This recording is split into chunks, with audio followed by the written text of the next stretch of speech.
जी अपना question number 2 3.1 का question number 2 है।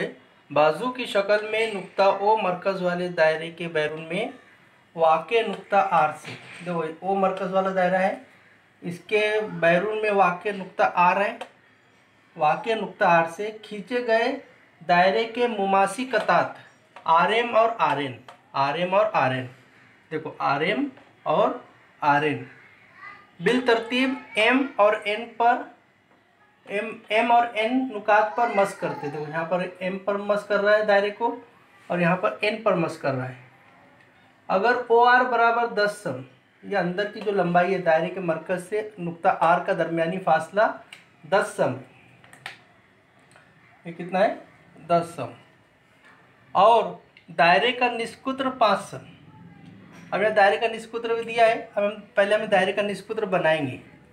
देखो हम एम से एन को ज्वाइन करेंगे, दायरे के मरकज से दायरे पर वाक़े नुक्ते को मिलाने से जो कता बनता है वो दायरे का क्या होता है, निष्कुत्र होता है ना। तो ये कितना सम हो जाएगा 5 सम। इसी तरह ये नुक्ता एन से मिला देंगे हम, दायरे के मरकज से दायरे के बाहर दायरे पर वाक़े नुक्ता एन को मिलाने से जो कता बनता है उसको हम दायरे का निष्कुत्र कहते हैं। और दूसरी एक खुसूसियत यहाँ पे क्या, आर एन मुमास है, ओ एन दायरे का निष्कुत्र है। निष्कुत्र और मुमास एक दूसरे पर उमुद होते हैं। देखो ये थ्योरम बार बार हमें आ रहा है, यह पूरी एक्सरसाइज इसी थ्योरम पर है, मुमास निष्कुत्र के मसले पर है। आपको हमेशा ध्यान रखना है निष्कुत्र और मुमास एक दूसरे पर 90 दर्जे के जाविये बनाएंगे। अभी आपको हमने कभी जब समझाते वक्त आपको हमने ऐसा बताए थे, ये निष्कुत्र, ये ओ निष्कुत्र और ये पी, और ऐसा हमने आपको बताए थे, यहाँ पर ऐसा 90 दर्जे का बताए थे, है ना। लेकिन अभी ये शक्ल थोड़ी टेढ़ी है, निष्कुत्र थोड़ा सा आड़ा है, तो मुमास भी ऐसा थोड़ा सा घूम गया है ना। तो निष्कुत्र और मुमास एक दूसरे पर उमुद होंगे। जब भी जैसी भी शक्ल आएंगी, कभी निष्कुत्र इधर गया तो यहाँ पर जो मुमास आएगा वो 90 दर्जे का रहेगा। हाँ, यहाँ पर आ गया ये 90 दर्जे, इसी तरह ये 90 दर्जे का जाविया 90 का एंगल। अब ओ एम दायरे का निष्कुत्र है तो ओ एन भी तो दायरे का निष्कुत्र है, तो ये भी कितना आ जाएगा 5 सम। हाँ, तो हमें सबसे पहले अब क्या मालूम करना है, पहला सवाल हमें दिया है हर मुमासी कतात की लंबाई, दो मुमासी कतात है यहाँ पर आर एम और आर एन, दोनों की लंबाई मालूम करना है। ठीक है, अब मालूम करेंगे।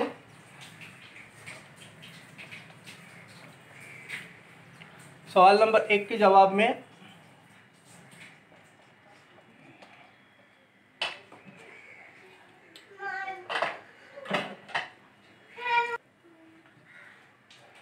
देखो हमने इसको O से M को मिला दिए तो एक ट्रायंगल तैयार हो गया है, ट्रायंगल OMR, है ना। मुसल्लस OMR में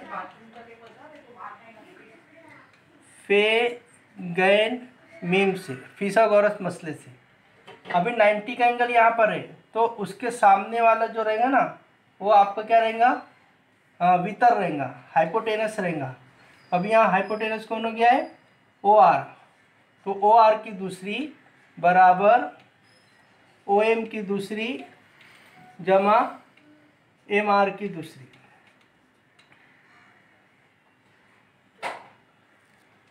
ओके, हाँ, अभी OR की दूसरी, OR की कीमत कितनी है 10, 10 की दूसरी, और OM कितना है 5, 5 की दूसरी, जमा MR, MR मालूम करना है तो MR की दूसरी रखेंगे। 10 का मुरब्बा 100 हो गया, 5 का 25 हो गया, जमा MR की दूसरी। अब 100 नफ़ी 25, तो 25 को इधर ला के हम नफ़ी कर देंगे। हाँ, कितना आएगा 75, MR स्क्वायर इक्वल टू 75। हम ऐसा भी लिख सकते हैं MR स्क्वायर इक्वल टू 75। अभी जज़र लेंगे,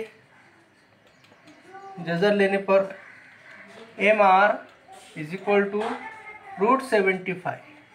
√75 इसको अपन दो हिस्सों में तोड़ सकते हैं 75 को। 25 इंटू 3 25 या 75 होता है। तो M R is equal to 25 का कितना आएगा 5 रूट और अंदर रह जाएगा 3। तो एम आर कितने आ गए, एम आर हो गया 5√3।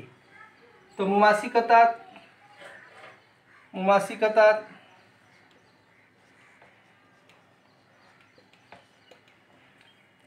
एम आर और एन आर दोनों की लंबाई यकसा होती है।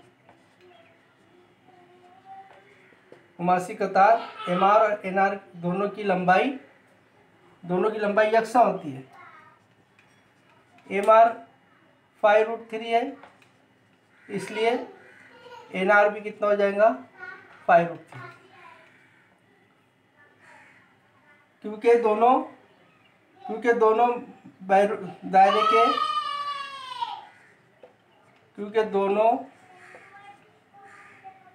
दायरे के बैरूनी नुक्ते से खींचे गए मुमास है, मुमास है। इस तरह दोनों की लंबाई में आ गई 5√3 है ना। हर मुमासी कतात की लंबाई निकल गई। अब दूसरा है हमारे सामने जाविया एम आर ओ की पैमाइश। एम आर ओ ये जाविया कितने डिग्री के। अब ये हमें पास आ गया 5√3 आगे देखो ये, और ये भी 5√3। अब दूसरा सवाल का जवाब निकालने के लिए मैं क्या कर रहा हूँ, देखो ये जो 10 है और ये क्या है 5 है, OM 5 है और ये क्या है 10 है ना। ये बिल्कुल जो है OM जो है इसका आधा है, 10 का आधा है ना, वित्र का आधा है ये। OM जो है OR का हाफ है, निस्फ है। तो ये जाविया जो है फिर कितने डिग्री का होना चाहिए, ये जाविया 30 दर्जे का होना चाहिए, क्योंकि 30 दर्जे के सामने का जिला वितर का निस्फ होता है। 30 दर्जे के सामने का जिला वितर का निस्फ होता है। तो अभी ये खुद दोनों जिले की लंबाई दिया है, ये 5 दिया है 10 दिया है, तो जाहिर बात है इसके सामने वाला जो जाविया है फिर 30 होगा। 30, 60, 90 के मसले के अक्स से ये जाविया एम आर ओ कितना हो जाएगा, एम आर ओ 30 दर्जे हो जाएगा। तो हम पहले लिखेंगे, देखो ओ एम बराबर कितना है 5 सम, ओ आर बराबर कितना है 10 सम। तो ओ एम बटे ओ आर 5/10 कितना हुआ 1/2 है ना। तो क्या हो गया ये O M upon O R बराबर 1/2। तो O M is equal to half into O R है ना। तो O M is equal to half into O R. तो 30, 60, 90 30, 60, 90 के मसले के अक्स से पैमाइशी जाविया एम आर ओ कितना हो जाएगा 30 दर्जे हो जाएंगे। एम आर ओ कितना हो जाएगा 30 दर्जे। इसी तरह हमें क्या निकालने को बोला है एम आर एन। तो हमें पहले ये निकालना पड़ेगा, एन आर ओ निकालना पड़ेगा, एन आर ओ। तो इसी तरह जैसा हमने निकाले एम आर ओ 30 है, तो वैसे ही यहाँ पर इसी तरह मुसल्लस ओ एन आर में पैमाइशी जाविया एन आर ओ भी 30 दर्जे होगा। जैसे सेम मुसल्लस है, जैसे ऊपर मुसल्लस है नीचे भी वही मुसल्लस है। ये भी देखो 5 है, ये भी 10 है, तो ये इसका आधा है, इस लंबाई का आधा है। तो इसके सामने वाला जाविया कौन है, ये आर है। एन आर ओ, तो ये भी 30 दर्जे हो जाएगा। तो हम इसीलिए क्या लिखे, इसी तरह मुसल्लस ओ एन आर में जाविया एन आर ओ भी कितना हो जाएगा, 30। अब हमें निकालना है पैमाइशी जाविया M R N. M R N में दो जाविये को जमा करने का है, ये दोनों जाविये को जमा करना है। एम आर ओ जमा एन आर ओ, 30 दर्जे जमा 30 दर्जे कितना हो गया, 60 दर्जे। तो पैमाइशी जाविया एम आर एन कितना हो गया, 60 दर्जे हो गया। ये हमारा सवाल यहाँ पर मुकम्मल हो गया।